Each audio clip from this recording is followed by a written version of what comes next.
After deciding life working in a Chinese restaurant wasn't for her, and being told by her dad, "You're an adult now, figure it out," our guest started working in a strip club. Due to what I think is an odd quirk in Arizona, working topless selling alcohol before you're 21 isn't allowed, but being fully nude in front of an audience is. So a week after turning 18, our guest found herself, in her own words, butt-ass naked on a pole on stage, and found that she liked being naked and letting people see her be naked. So part of our series on sexuality and the influence of porn on society, I'm really thrilled to be joined by adult model, performer, and good person, Tera Winters. Just as a heads Thank up, you. today's episode will be exploring themes of an adult nature. We'll treat everything with respect, curiosity, and without judgment, but there might be words and topics that you could be uncomfortable listening to in the car if the kids happen to be in the back seat. At the time that Tera's career was taking off, under the name Kimber Veils, she was struck with Graves' disease, an autoimmune disease connected to the production of too much thyroid hormone.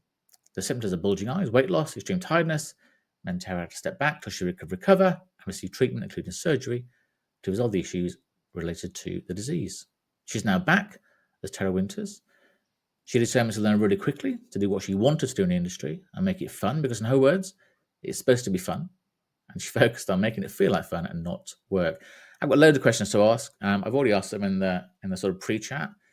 Some acronyms I didn't know, so forgive me if I ask questions that seem very naive. But it's great that you're here No, today. Thank you so much for joining us. It's super kind of you to give the thank time. you.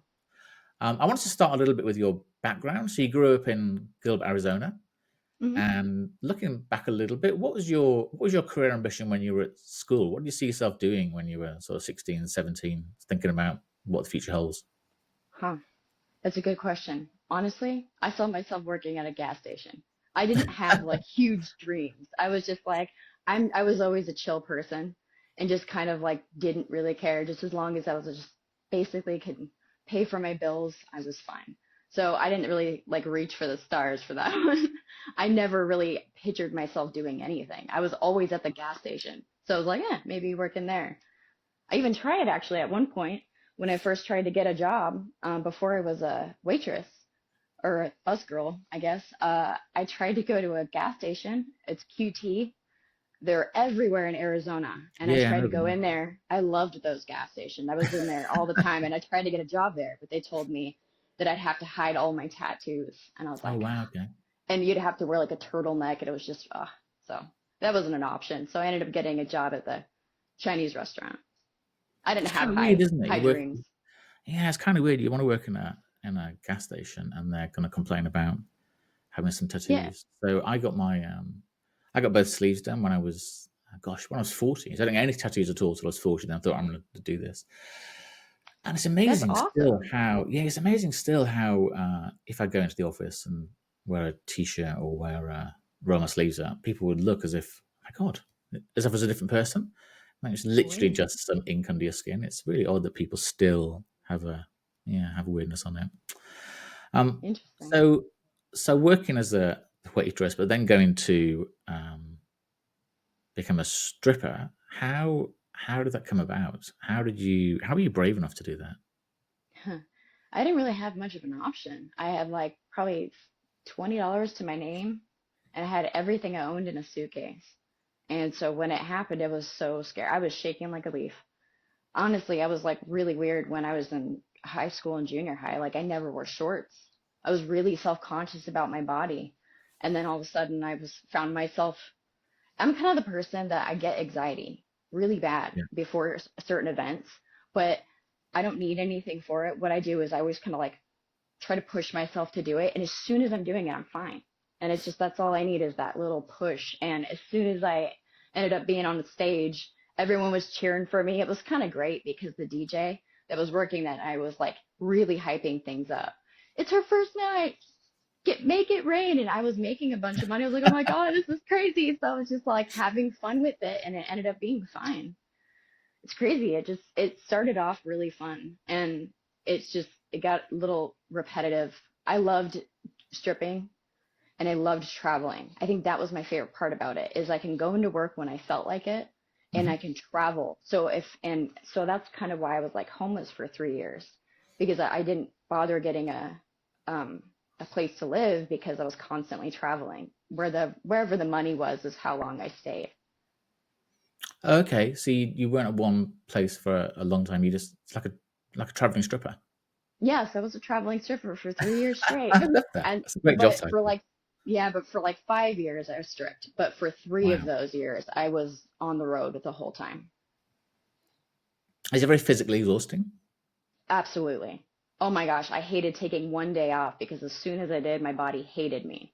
I used to work almost every day.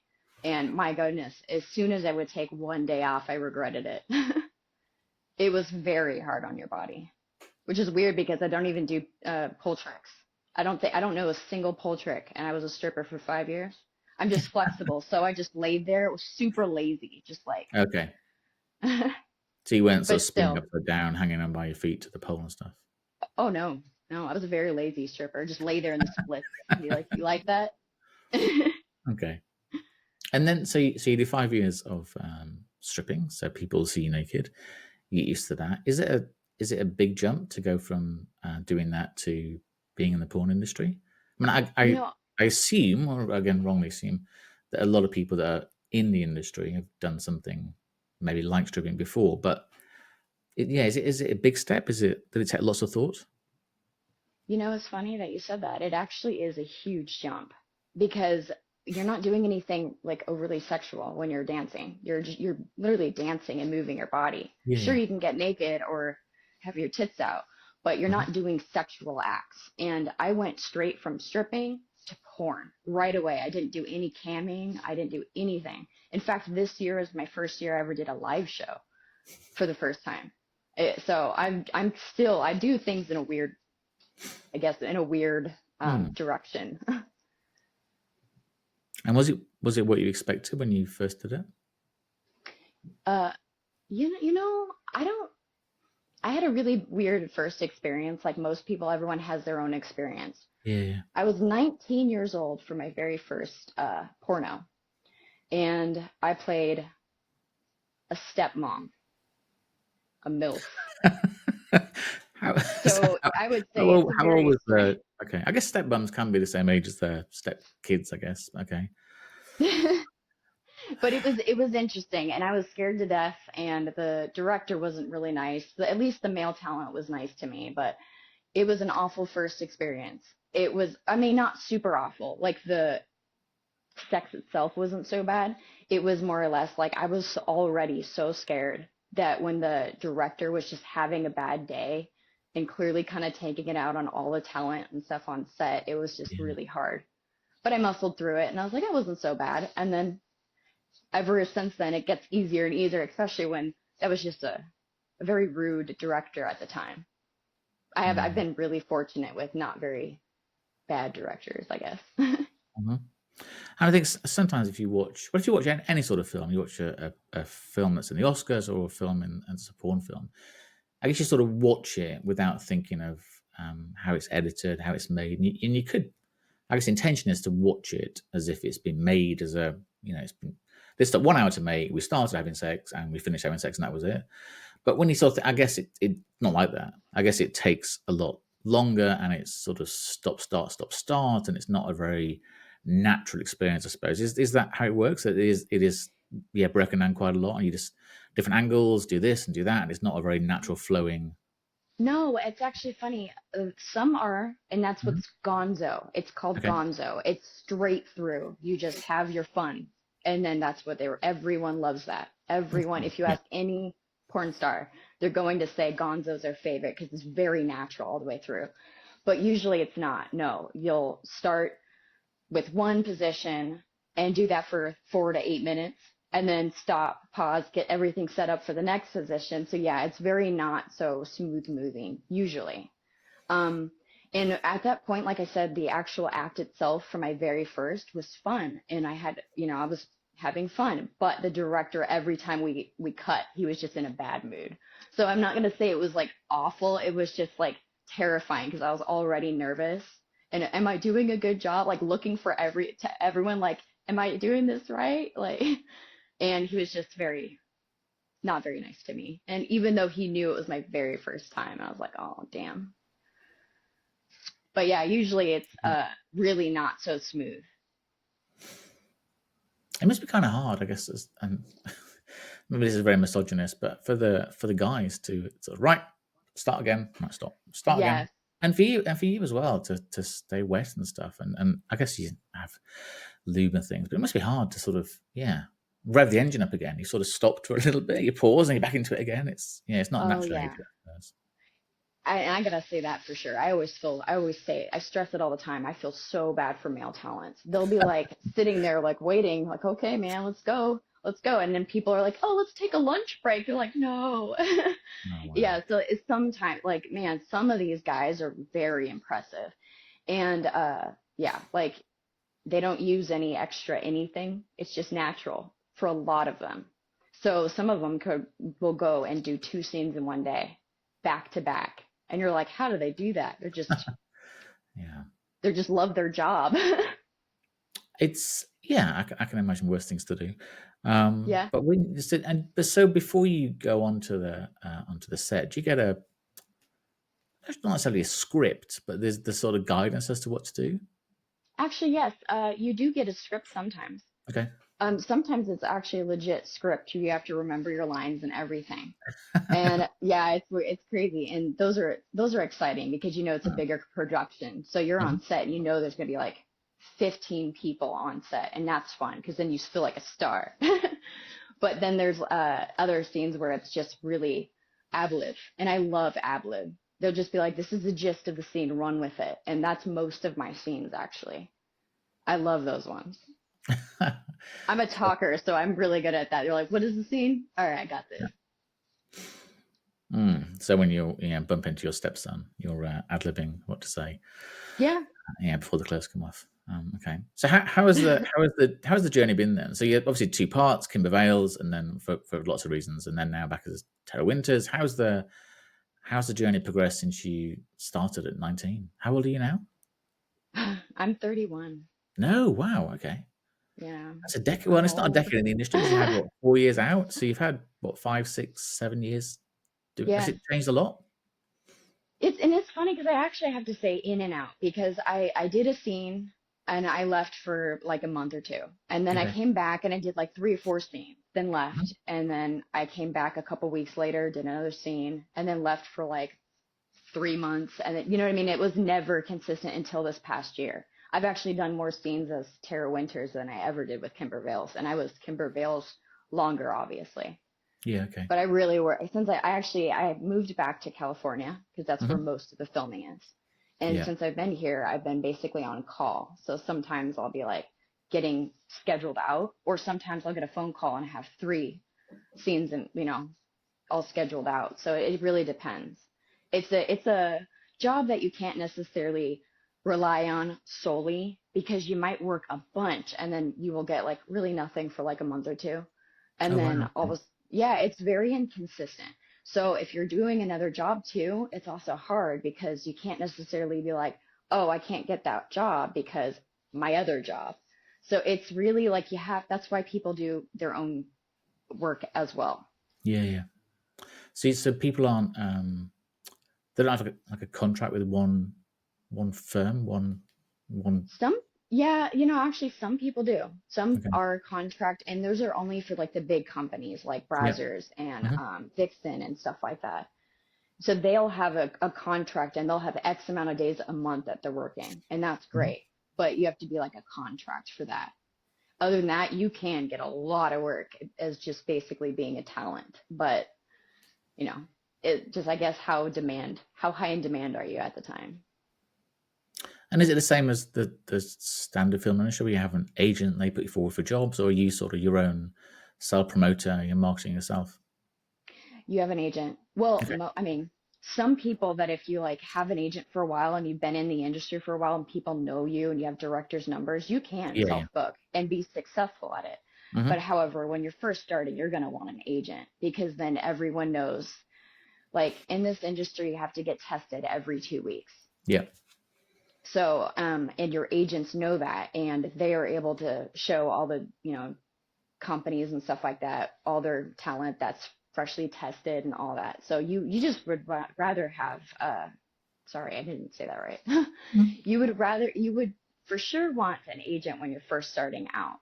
You can successfully do it if you're already well known. by yourself. Yeah, yeah. Yeah, I guess until you know people and people know you and they know, well, Tara's good, she's always on time, she's always sort of on script, she's very good at ad-libbing, we can use her again and again. But if nobody's ever heard of you, it's just this, yeah, just another hot girl with tattoos and dark hair. It's okay, do we go with her or not? But I guess the agent, and it's one less thing for you Well, to worry about as well, I suppose, isn't it? You've got enough to worry about without having to try and figure out how to chase stuff down and everything.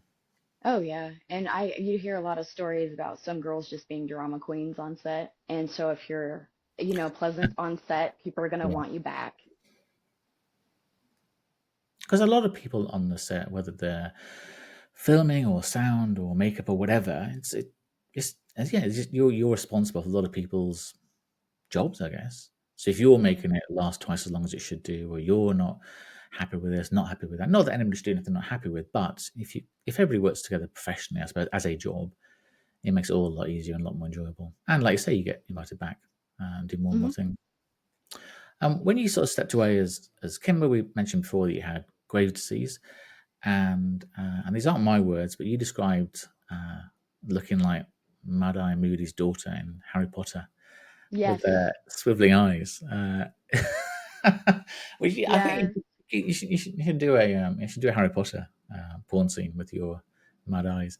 So if you have more treatment going forward, how long does that take you away from work again? How long does it take to recover from operations and stuff? I think that's one of the reasons I'm so stressed out right now. Because I know that if I need surgery, I'm going to need to take a month off. So that means I have to just do a lot of content right beforehand so I can Okay. afford to take a month off. Hmm. And so I'm guessing it's about a month. I don't really remember the first time. It was the first couple of days were really rough because I could not even open my eyes because they were so swollen after the Yeah. surgery. But other than that, I don't know. I think it's a roughly around a month of recovery, and then right after that I can just go to work without worrying with every other Saturday getting in, treatments Yeah, done. infusions and stuff. I Yeah. I would just rather it just be all done and Yeah. me just go to work. Fingers crossed. So do you, Yeah. do you find do you find the industry generally is a respectful place? Do performers look out for each other? Do you talk about good bad directors, producers, and talent that you wouldn't work with? It's actually funny. Yes, we do. It's a very high school type of thing. So if any little drama happens, everyone knows about it. Everyone knows if somebody's causing an issue on set, we all hear about it. And online, yeah, some talent are very supportive and retweet and and say nice things and comment and get together with you for content. So they can be really supportive, and sometimes they can be very, well, cutthroat, I guess, and just kind of like attack you for no reason because you're threatening. You're like, and especially with females, with if another tattooed girl comes up to me, sometimes they might think me as like I could be taking her work away. So it really kind of depends on the person. They could Yeah. either be super supportive or not at all. Mm. And do you have friends in the industry? People just say, no, she's a good friend of mine, he's a good friend of mine. Yes, I have a few really good friends in the industry. Um, and it's funny because back when I was working like 4 years ago, I had a lot of really good friends until I stopped working in the industry. And I was like, oh, darn. Like, it basically, if you're not relevant in the industry, it's hard to find real friends in the industry, if that makes sense. They're usually around when you're relevant. So Yeah. hopefully my friends now are nice because I do have a couple friends. And I know that Vic I've known him for a while. So basically since I started. And he's no longer like doing stuff, but we talk on occasion. He was the first guy I sort of spoke to in the industry, and I think we were meant to talk for an hour, and I think 2 hours later, he's another guy that can talk. And this is Vic Legina, who wrote a fabulous book called Filth, which is he was up for an award recently, which is very odd. I think at the Yeah. AVNs he was up for an award. He's like, okay, they're not going to give this to me, but it was so that he was a director producer of Brazzers, and well, you know better than I do. Some thoughts, some issues with how the thing goes down, I guess. But he's yeah, he's a cool guy, living out in Yeah. Vegas. Yeah, Yeah, I had some stories about that one. He is so funny because I we were talking before, and he's like, "I'd love to get you on set." And he called me one day and he goes, "Hey, do you want to be an extra?" So it was $150, but I lived in Arizona, And he's like, it's in Vegas. So I drove from Arizona to Vegas to be an extra for like, I was like on scene, I think a total of 5 minutes. And I drove all the way there and I was like, that was so fun. Yay. And then that was my first scene working with him. That was awesome. But it's actually funny. I was the one who texted him and let him know that he had a AVN award. That AVN nominated him for his book. I think he was. I think he was quite. He found it quite ironic. I think. But yeah, no, he was a really decent. Well, he is a very decent guy. Just lots of intelligent thoughts about the industry, and a lot of people, I guess, don't necessarily think of maybe they do, the porn industry as being an industry, but it is a massive industry. I mean, I think people don't maybe know things like Pornhub and stuff. They get like 3 billion hits a month. That's Oh yeah. crazy. And I think of the data that they collect from it. So from the companies that own it, it's as much a data play as it is anything else. It's less about sex for them, I guess, and about the data and the access and stuff. But things like Pornhub and YouPorn and stuff, all the aggregators, that must make it quite challenging for performers because there's so much content being uploaded, and some of it might be 5 minutes, 10 minutes, whatever, of a longer scene and stuff. So does that make the industry less lucrative than when it was I don't know, Jenna Jameson and people from sort of 20, 30 years ago that were in the industry? Because there's so much out there that's free to access. It's very different from when I was growing up, obviously. Oh yeah. I'll tell you right now that if Pornhub didn't exist and it never did and none of those other free sites, it would be bang, like just such a big industry and making and all the talents would be making more money and stuff like Yeah. that. It absolutely affects it. And it's just because basically it's over flooding the internet with free stuff. Mm. So unfortunately, as a talent and a creator myself, you just kind of have to, I guess, hop on that bandwagon and Yeah. just kind of upload your own stuff so you could still get a little bit of like money from views, but obviously you're missing out on a lot with all that free content. But as a creator, you just kind of have to just, well, this is life. And there's Yeah, always going to exactly. be something else, so you can't really avoid it. No, and if you upload sort of like a short enough content, then hopefully it guides people to OnlyFans or to for people to actually find you and where you perform and stuff. So but there must be just so much content out there that anybody can access. I mean, when I was growing up, Well, which is a while ago, porn was really a Playboy magazine passed around the schoolyard. And it's like, oh my God, there's a naked woman. Oh my God, have you seen this? Literally, it was like the best thing ever to see a photograph of a naked woman. It was airbrushed and everything else. It's kind of different now. So I think yeah. pretty much you can access pretty much anything that you can imagine 24/7. And I just wondered, and they say that boys in particular, first of all, their first view of porn is at the age of sort of 12 or something. So way before they understand what relationships are really about. And I just wonder what you thought about how, I guess, access without understanding. How does that affect people? Because Well, you don't know what a relationship is. You don't understand because most porn scenes don't tend to talk about consent and they don't talk about safe sex and they don't talk about it's just something you watch, which you wouldn't necessarily want to watch all that discussion and stuff. But yeah, how do people handle sort of accessing that? well, I don't know. I just probably would say it's not a place that you shouldn't be looking up porn to basically learn sex ed. You know what I No, mean?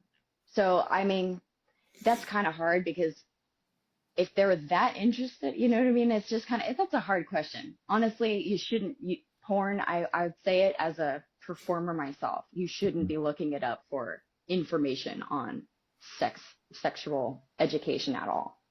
It's not. Yeah. I mean it's like I guess it's like any sort of creative art, whether you go to the theater or you watch a Hollywood film or you watch whatever, it's not realistic that somebody shoots 57 people, doesn't get arrested, there's no comeback. It's not realistic that somebody gets shot 4 times in both arms and both legs and still gets up and runs around and stuff. It's not real life as such. So I think if the expectation is that if you're a guy or you're a woman, if you're a guy, you think, gosh, all girls have no hair and they love being with two or three guys at once. They love to be choked and to be spanked with the hair pulled or whatever. And all girls think, oh my God, all guys have, yeah, penises of a certain size. They go on for hours and hours. They can do everything. And it's, yeah, it's not, It's it's not real life. It's not what it's all about, really. So I do yeah, think there is, but I think a lot of that's down to how we as parents, carers, educators talk to our children, I guess. And I think that's yeah, one of the things that I think we need to be better at is just having a conversation. Really, it's not yeah, something to be. I mean, you and I are talking quite easily, and it's not embarrassing. It doesn't need to be awkward. It's just something to talk about. And the same way you talk to your kids about drugs or guns or whatever else, you need to talk about it and talk about yeah. it in a sensible setting and just people got any questions, let them ask the questions. But yeah, it's not about saying porn's good, porn's bad. It's neither. It's just a form of entertainment. And you've got to know how to take it, really. I think that's what we need to do as adults, I think, to help younger people understand what it's all about. Hmm. I agree. Just talk about it, I guess, and Oh, inform them correctly.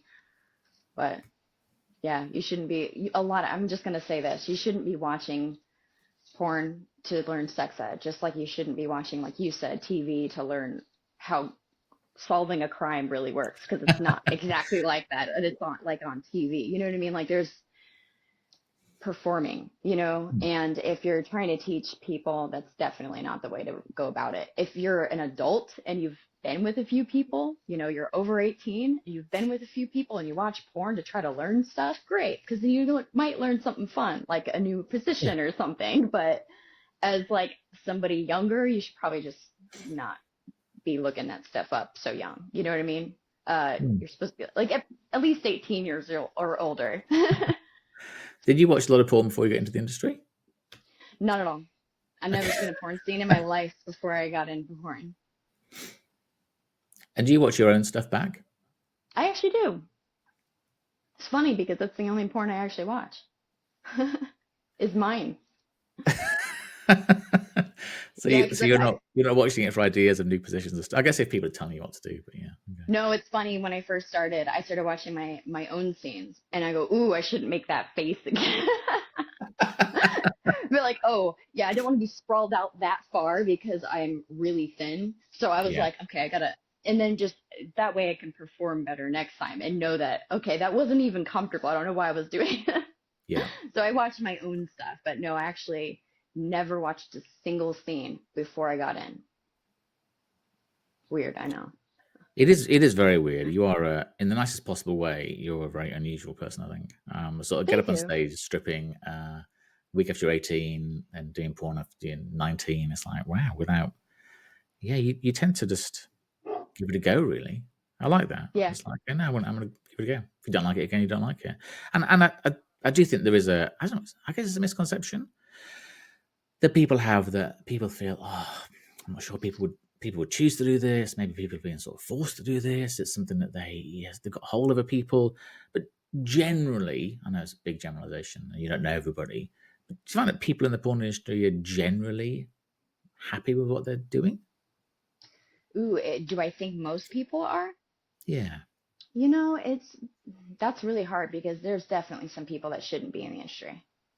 Um, yeah, Basically, it takes a certain mindset for it, and some people are in it because they enjoy it. They uh-huh, genuinely enjoy it.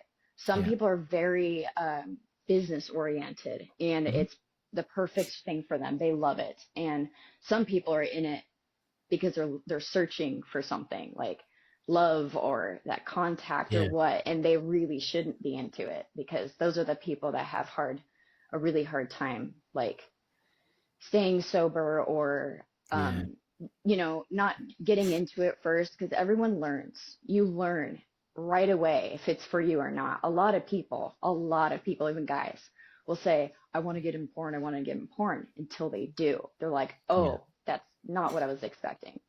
So it's everyone learns what they're okay with. And I would say majority of people I've met, I don't know, that's really hard. I think it's half and half. Some people love it, and you can Yeah. clearly tell, like directors and stuff that love their job, and actors and stuff that love their job. And then there's other people that are like, clearly they just hate it. This is, they don't, you clearly shouldn't be in the industry if you see it that way. You know what I mean? So I think it's half and half. I've met a lot of people both sides that should or shouldn't. Yeah, none of us want to go to work and not enjoy our job, no matter what it is, really.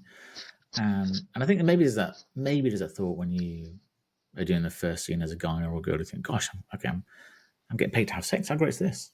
But as Oh you yeah. said, it's not like that unless you're doing a Gonzo scene with somebody you really like and it's all fun and stuff. But when it's sort of stop, and then put your arm here and put your legs here and put your hair here, and it's, oh my goodness, this isn't having sex. This is just being like a performing monkey, for goodness sake. I don't know what hell I'm doing.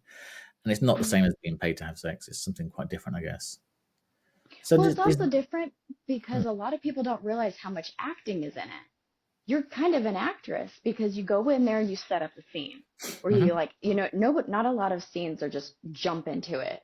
But you usually like set up the scene, and some people love the sex part, but they hate the acting part, and vice versa. So like I said, it's a lot different when you're in it than you thought it was. What do you like best, the sex or the acting? Ooh, I like both.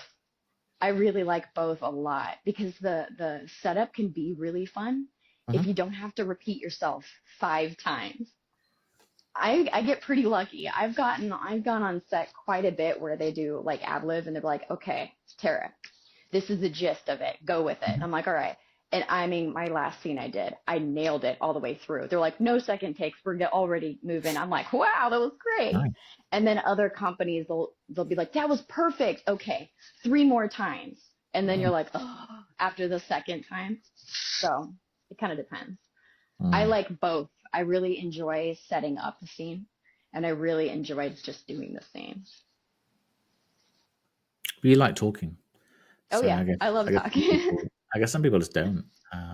Yeah. So I guess since you started, yeah, when you were 19, I guess OnlyFans, other sites like that have come into the industry. So that feels like the talent has more control over the content, over who can view it, ownership of material. So is OnlyFans a positive route for you, and do you enjoy that side of what you do?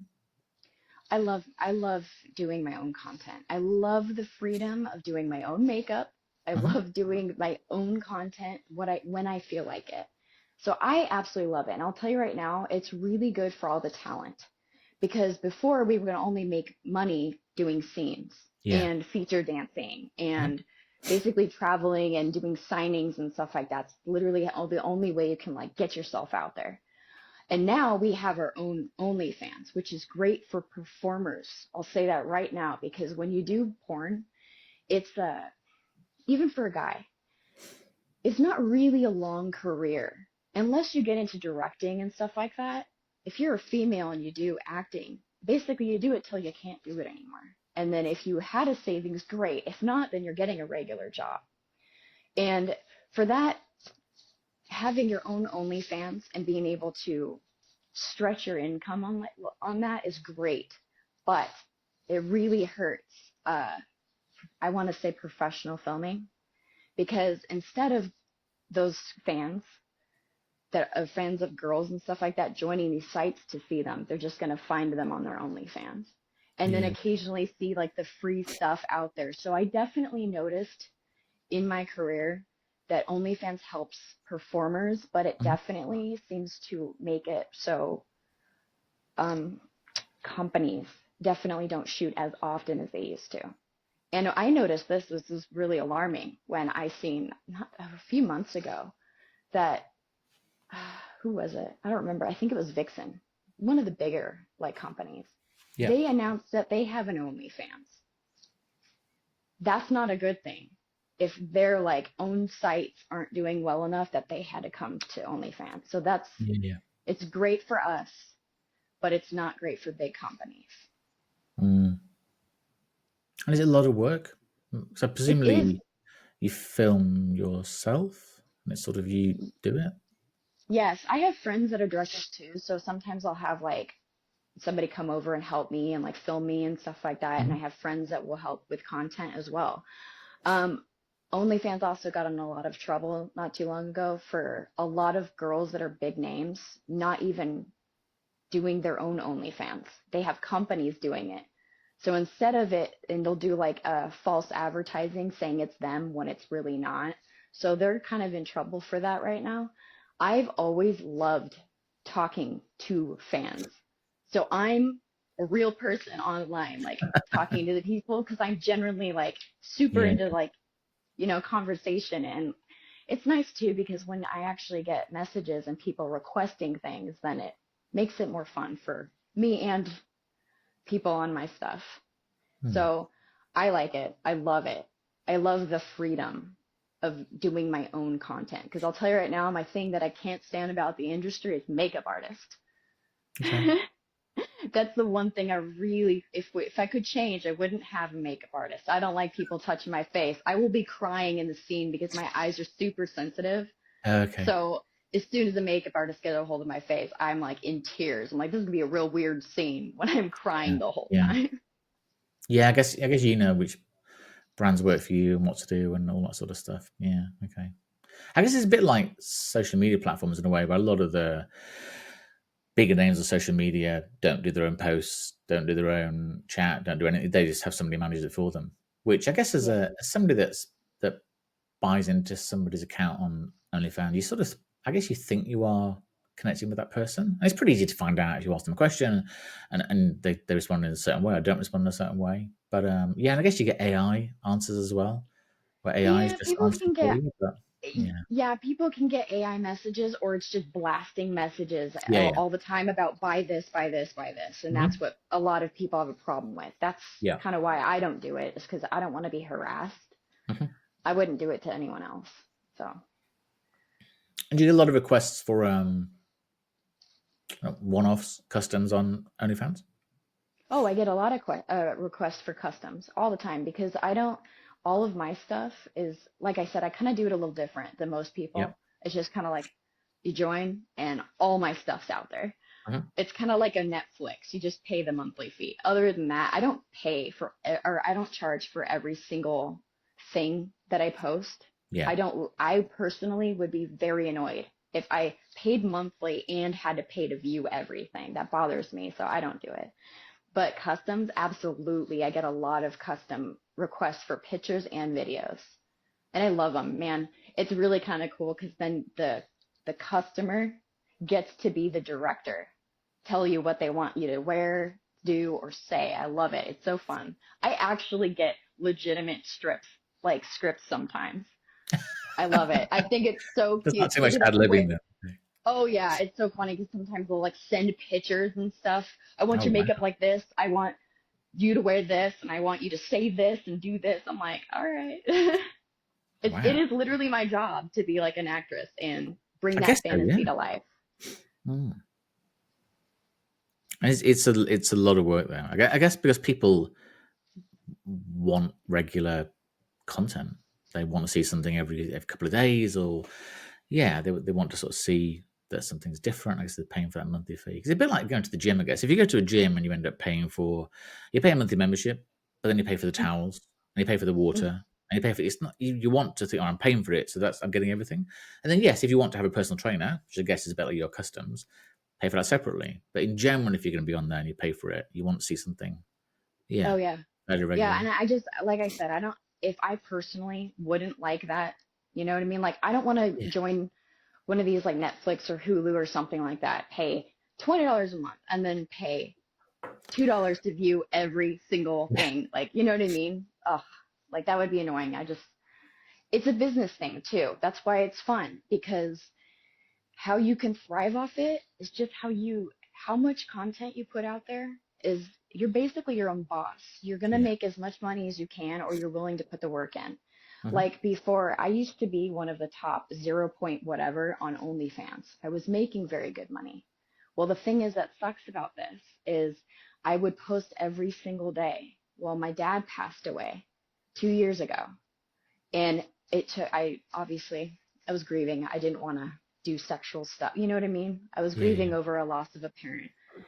I didn't work for 2 months and I am still trying to recover from it because so many people left off my page because it's such a high demand job. yeah. So you have to be like kind of working all the time. You're your own boss. You make as much money as you are willing to put the work in. It's hard, isn't it? Because we all have weeks and months where we're feeling like shit, or something happens. Like my mum died a couple of years ago, and yeah, the last thing I want to do is do any work. Never mind sort of what you're doing. So, and it's hard when you sort of nope, got to drag yourself Life out of bed, happens. got to get on with it. Yeah, and just people aren't seeing that side of things. They're just seeing that, hey, she hasn't been here for a month. What am I paying this money for? It's Yeah. yeah, but people are coming back there, and the numbers are going up. Yeah, I'm just slowly getting there because I changed because when I did that I was Kimber Veils and Yep. I was going so low on that and I was just like, you know what? I needed to make a career choice.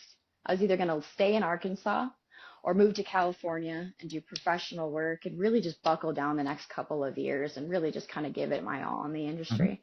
Ultimately, I decided to do that, change my name and make a new OnlyFans. So I'm slowly but surely trying to get up there again. Do you have an exit strategy? Do you ever think, all right, I'm going to do this for the next 5 years, then I'm going to stop doing the scenes, but I'll keep doing OnlyFans 5 more years, or I'm going to just keep doing it until I'm drawing my social security? Do you have is it hard to get out once you're in? Well, it is hard to get out because it can be fun, easy, good money, but Yep. like I said, it's very hard Yeah. to just continue that. And that's one of the reasons why I think that girls in the industry tend to get too much work done. You're just fighting Yes. aging and Okay. Yeah. stuff Yeah. like Yeah. that. Yeah. Yeah. So Yeah. it puts so much stress on you because you're Yeah. literally like your entire body is how you make money. You can't let it go. Like if you're working out, you're eating right, you can, have a longer career. And it's funny because I'm very business oriented with my OnlyFans, especially, and my own content. Because I not only have OnlyFans, I have Fansly and all those extra sites and mini vids and stuff like that. But I'm Mhm. very business oriented with that. But it's so funny you said that because I don't have an exit strategy. I'm trying to start to make a savings and stuff like that.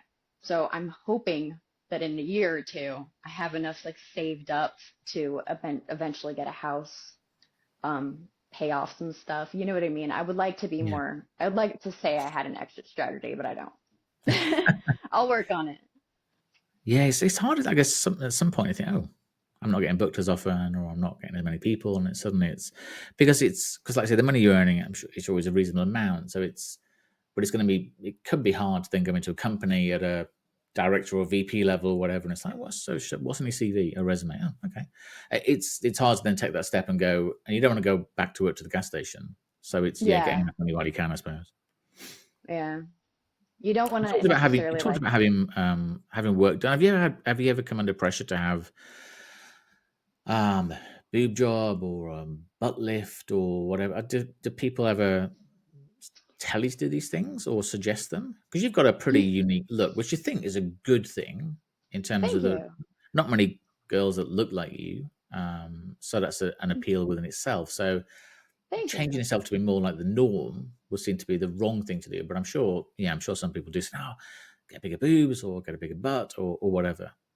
Do you know what's actually funny? I've been asked this multiple times, and it kind of surprised me that people would think that girls in the industry get pressured for boob jobs and stuff like that. I was like, honestly, I didn't even think about that. No, not Really? once will you ever hear a director or anyone tell you that you need to lose weight, you need to get a boob job or butt job. Nothing. They like that broadness, and Yeah. everyone has a niche. You know what I mean? Hmm. So no, surprisingly, like I get asked that a lot, and it's never been something I've ever heard. I might have heard one time like somebody be like, "Man, you've put on a lot of weight" or whatever, but like other than that, like it was like my friend's her agent was like, "You put on a little bit of weight or whatever," but like that was it. It's not like, "Hey, you need to lose a bunch of weight, you need to get a boob job," and no. You're like I said, your body is how you make money. If Yeah. you want a longer career, you take the initiative and try to eat healthy and have a healthier lifestyle. That's really good, though, isn't it? 'Cause you hear a lot in whether it's in modeling, if it's in magazines and things, or in film and theatre, that people do get too heavy, go away and come out when you lost 30 pounds, or yeah, that's really good actually. That it's Yeah, that it is like that.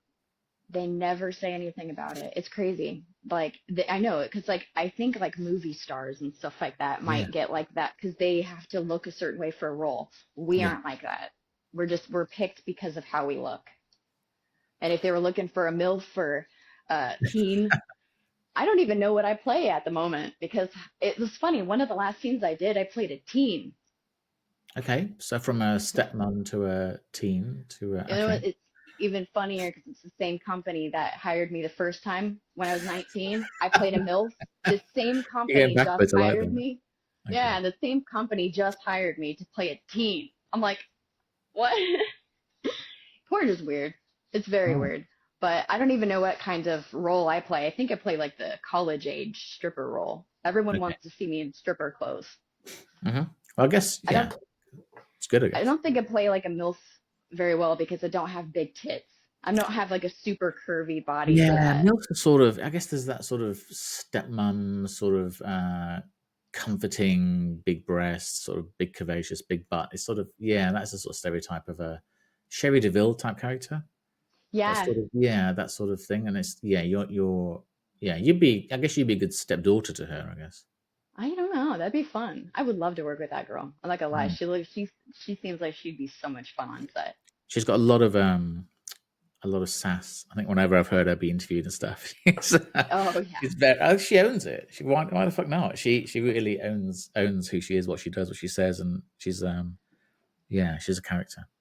Yeah, and I love she's one that's just so naturally beautiful. And I love that she just rocks it. Everyone asks her all the time how old she is and repeatedly tells everyone. She's just like super, yeah, it's just what I do, you know? I'm like, awesome. I love it. So are you pretty good with the diet and the supplements and the exercise and all that sort of stuff? Hmm. You know, I don't know if you heard, I'm on weight gainers at the moment. Okay, So I'm is taking that medication to help me gain like a weight. liquid thing? No, it's a pill form. Okay, And we were talking about getting on like protein shakes because I'm real thin, you know, yeah, and I yeah. just did the treatments and I lost 15 pounds. So I'm desperately trying to put it back on because I was looking real good right before these treatments. And I was super bummed because it takes a lot for me to gain that weight and muscle. So I've just been working out every night now because I'm on weight gainers and I'm constantly eating. It gives me the munchies really bad. Okay, So, and I'm hopefully looking good soon. I feel like my arms look thicker. it's guns. Yeah, it's good. Yeah. You don't lose those abs, though, do you? I guess you've got abs, and not a lot of people do. So yeah, seeing those go away. Yeah, Yeah. I don't uh, know. It's funny because everyone keeps complimenting me and I'm like, damn it, it's because I'm thin.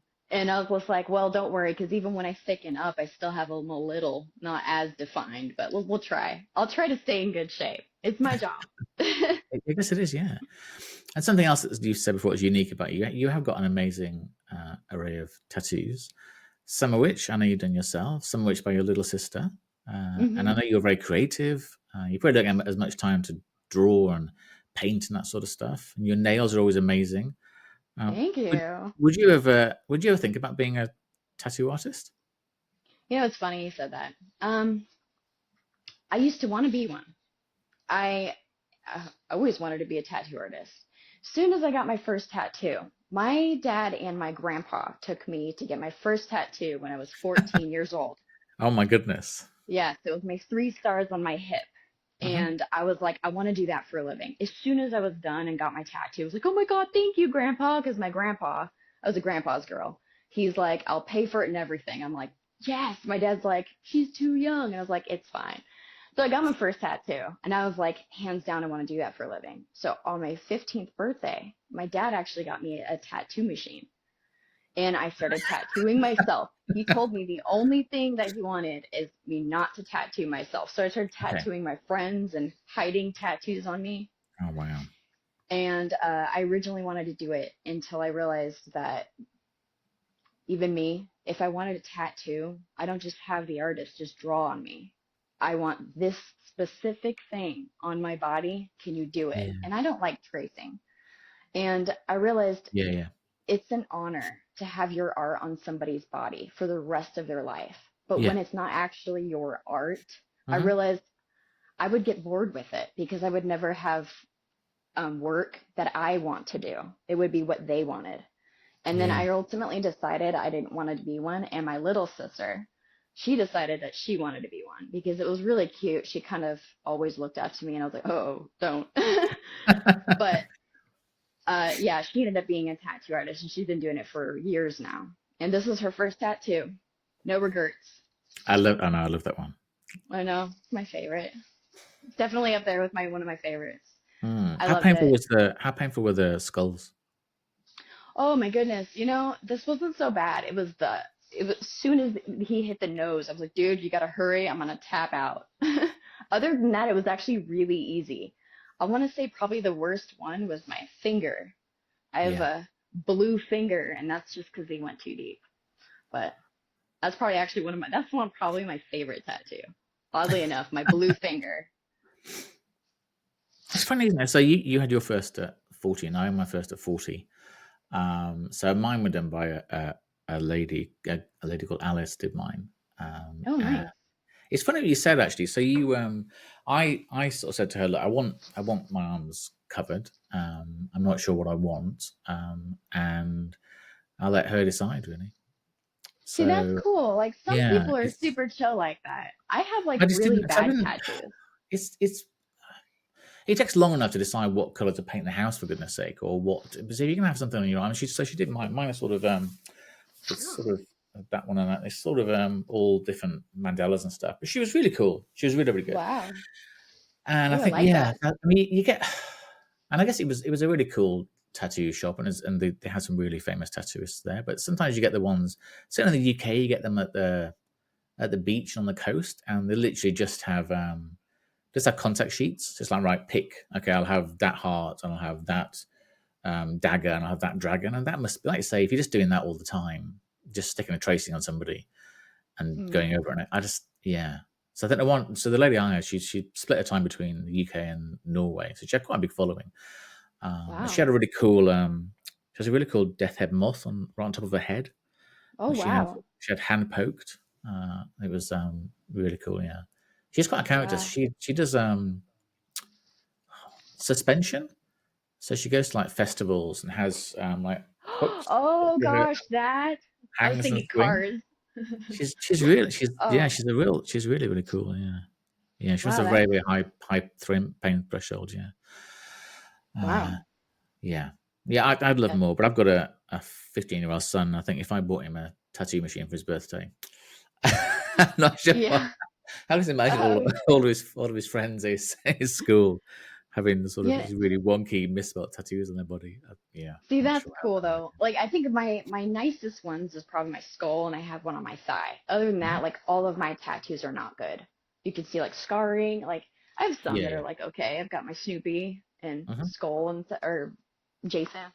But like all of my tattoos are not the greatest, but I love all of them because I have the worst memory and I remember everything that I was doing when I got these tattoos. And that's kind of a lot. Yeah. I have a thyroid problem and my memory is just shot. I have Mhm. to like physically write things down for me to remember. And I love that. It's right here. It's a map. I remember what hotels I was staying at when I was I doing like them. that. Mm. Thank you. Would you have more? I want two more.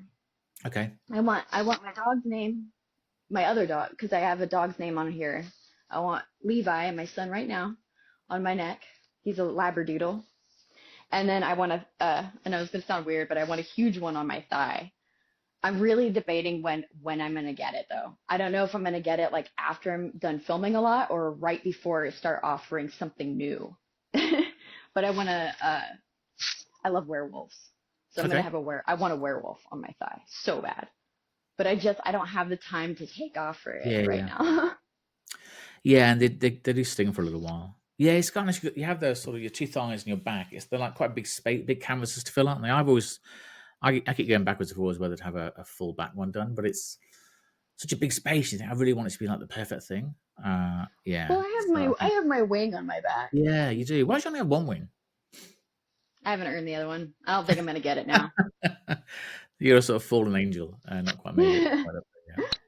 How old's your little boy now, your dog? He's 4. He's gonna be 5 this year in October. No way, But same he's as mine.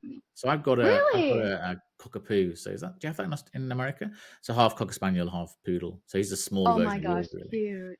Mine's And a she's gorgeous. labradoodle, so he's So big. so she's 4 in October. Yeah. Oh, super cute. So Mine's no, sorry, October she's 5 3rd. she's 5 in October. She's 4 now. Oh, Yeah, no, she's pretty cool. Um, that's adorable.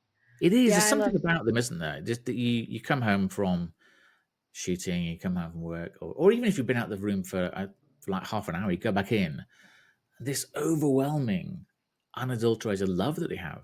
It's I extraordinary, know. extraordinary feeling that you're so worthy of just such love. You can walk into a room and your kids and your wife or your husband or whatever, they might look it up if you're lucky, but the dog is like, oh my God, I haven't seen you. Oh my God, you've been gone 5 minutes. Oh my God, I they're so know. excited. I love that. I It's, know. yeah. I don't have human kids, but he's Mm. better. He's Yeah. amazing. I love him so much. He's my boy. And I feel so bad because he's a poodle, so I always have to get his hair cut, and it's expensive here in LA. Yeah. So when I get his hair cut, it costs a lot of money, but I do a little mohawk and beard I on him. like He that. looks so awesome. He's the Yeah. coolest No, poodle looking dog I've ever seen. no, I've seen a picture of him and he is pretty cool. Yeah, no, Gina's like she was really, really dark brown and she sort of got lighter and lighter in the sun. So I don't know, she's probably, yeah, a bit more poodly. So same. She has a really thick coat though. So getting it cut every 6 weeks, it is pretty expensive. I mean, I don't pay Wow. anything for my haircuts, but yeah, Gina comes back and yeah, sort of Well, just mine's like prance 60 around. pounds too. Yeah, well, mine's like 60 pounds too. So I know like if they do Yeah. like weight, they tend to like charge more and stuff like that. And mine, it's funny that you said yours was brown and ended up getting lighter. Mine was Yeah. black. He was black when I got him as a puppy, and Mhm. he started getting gray all over his face, and it just looks so pretty. And it's funny, every time I get his haircut, he has like this certain thing where he changes color all the time. So his paws will be like super dark, and then Mhm. it'll grow out and it'll be like almost white next time he gets it cut. It's constantly changing, but I love he's that. he's like still. Yeah, this is my first ever dog. Because growing up, my sister was allergic to dogs, so we never had one. Aw, So this is my yeah. Tatty is really old, and then a dog. It's just I like a lockdown dog, and then now, yeah, we went out this morning for a walk. It's just fabulous. I love her. She's very she's quite jealous of other dogs though. So I think oh we yeah, spend so much time together, and I'm very affectionate. So if another dog comes towards, she's like, "Why are you going to my daddy?" And I'm not quite like this really. And no, no, no, no, no, no, you stay away. So yeah, that's cute. she's a Super one man dog. protective over you. Yeah. Aw. Yes, I'm not sure what she'd do to protect me, but she is no matter how big that. So we went out today, and there was a big, yeah, like a really big sort of Labrador, and she was not happy with that dog at all, really. And I literally let me talk Really? to her. Yeah, she was not happy. She wasn't bite. She just hackles up and she barks and stuff, and yeah, yeah. Really interesting. So apart from your dog, where does your joy come from? What makes you happy? You know, it's gonna sound weird, but I love working. Hmm. I'm kind of a workaholic now. I gotta say that's probably one of them. I used to love drawing, and I'm gonna Yeah. try to start drawing. I keep getting asked about it, so I'm gonna pick up a pencil Hmm. and start drawing probably tonight or tomorrow. Got a Nice. little bit of time in between, but I used to love drawing. Now I just more or less work all the time, and I genuinely do enjoy it. Other than that, I do like working out and taking hikes. Hmm. So I'm just kind of like boring. I'm really Yeah, kind of that's boring. not a word I think people would use really. So I mean, drawing could be the next big thing, couldn't it? Tera Winters Mm. artist. Well, I used to sell some of my art to tattoo artists, actually. They would pay like $100 for a drawing, Hmm. and they would use it so they could put it in a portfolio. So if somebody wanted that, they can do it. So I basically sold them the rights to it. I've had a few of my drawings that they bought the actual drawing for, and I was like, oh, neat. But yeah, I don't know. I should start drawing again. I love it, and this is why I didn't want to do it for a job. Is because when something Yes. becomes a job, it no longer has that escape for you. And that Yeah. used to be my escape. So hopefully I could start diving into it again and get that break. It's But funny, isn't it? Some of my daughters, sort of 18s, are doing sort of end of sort of year exams at school, and a couple of her friends, they're brilliant, amazing artists. They loved it so much, would tuck it as an exam topic, and she said it just took the joy out of it. Because you're having to be so instructed as to what to do, and you need to do this and do this and do this, and just stripped away the fact you could just sit there with a piece of paper and a pencil or a pen and just draw what you want to draw, and it's being critiqued all the time. I think it's because everybody can create something, and it doesn't matter what it is. It's just from you, isn't it? So oh being yeah. told that it's not good or you've misdone this or that, I just think that's such a Well, and such a I bad know that thing. there's art classes and stuff like that, but I'll tell you right Yeah, now, yeah. I'm not a very smart person in general. Like I was never school smart. And one thing I really loved is I was always really good in art. I did art shows. I've won a few things. Like I've always had my stuff in art shows when I was younger. Like they always take a couple students and put them Mhm. in a show. Well, my stuff was always, you know, That's cool. in those little museums, and it was really cool. But it was like like I said, it takes the fun away from it Yeah. when it's a job. But however, one thing I loved about art is there's literally no possible way you can mess it up. You can throw art or throw paint on a paper and be like, that's art. You can literally draw a dot and be like, that's art. Or Yeah. you can draw literally like a face where it almost looks real and call it art. There's Yeah. really no way to mess it up. And that's what I loved about it is, and that's what I didn't like about advanced classes because they would Mhm. tell you you're shading it wrong, you're doing this Yeah. wrong. And I'm like, ah, lame. And with It's funny. tattoos, it's kind of the same way. You can't just like do your own thing if Yeah. somebody wants this. Yeah. Yeah. So, It's funny. I've got amazing neighbours on one side, and the lady is 85 and the guy's 80, and she's always been an artist, and he's an artist now, and she's very expressive, and she'll sort of slap paint on and she'll throw it oh, on. And she's doing it. Is it finished? No, no, no, no. I need to do this. And I'm just wiping it off with a rag. But then he is very, very, very precise and very, very, and both of them. So they're so different. They don't compete with each other. But yeah, that's when adorable. I see Kathy's stuff, and it's like, wow, she's 85, and you can feel the energy in the art really. And you look at it, you don't know what it is. And you just know it's a painting of lilies. It's like, what? You can't see it at all. But Yeah. she doesn't want you to see it. She just wants it to evoke. And I think art should just evoke a feeling, really. Whether it's a feeling of I really don't like that, or I do like it. It doesn't matter. It's just does it evoke some sort of feeling? So it's such an energetic enterprise for sure. Yeah, it's Yeah, kind of like it's any form of art. Really, there is no wrong way to do it. yeah, And that's why it's such a good escape. Singers, there's a lot of singers I mean, that's their form of art and they're very good at yeah. it. And there's people that play guitar. There's so many things you can express just by just sitting there and just doing whatever art it is for you. Like I said, there's no way to do it wrong. That's why it's such a good therapeutic thing to do.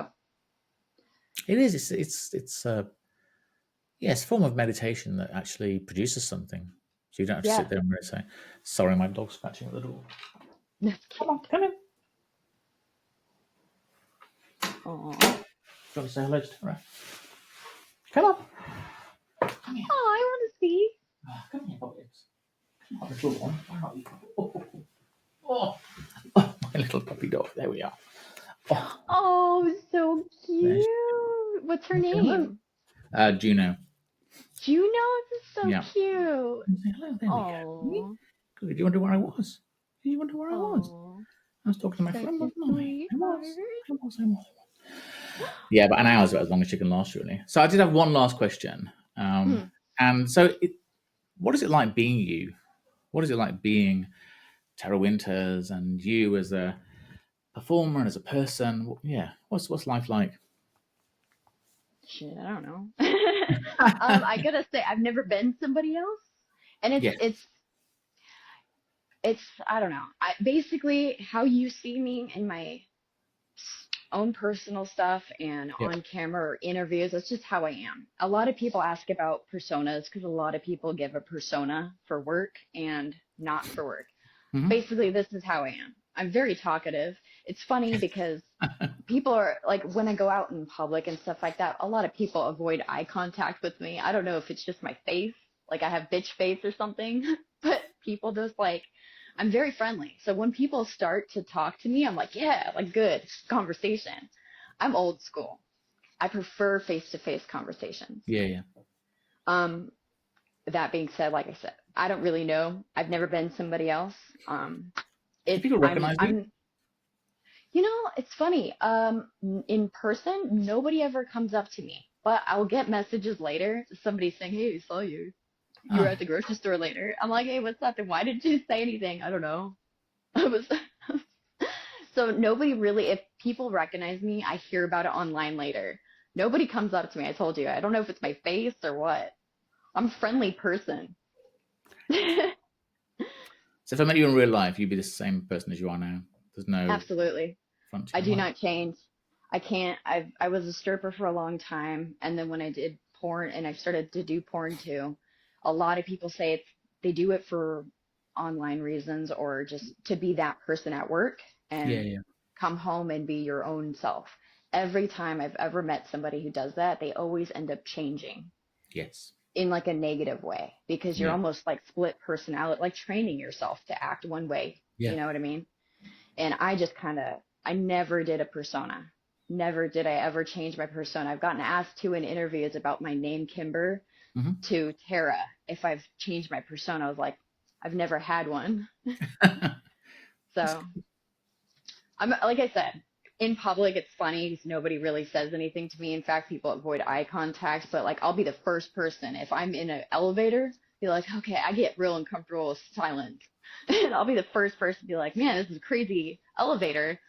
Yeah, and like try to start conversation, but People looking like, who's this? Who's this weirdo that's trying to talk to me? Yeah. yeah, I'm the weirdo. I'm the Yeah. one that everyone's like, oh. Thank you so much for doing this. You've been very generous with your time and your comments, and yeah, you're a really lovely, interesting person, Thank and, you. and weird as well, obviously, in a good way. Thank you. And I'm a weirdo, is what you said? Yeah, in a good way. Oh, thank you. Thank Hmm. you. All right. Speak soon. Thank you.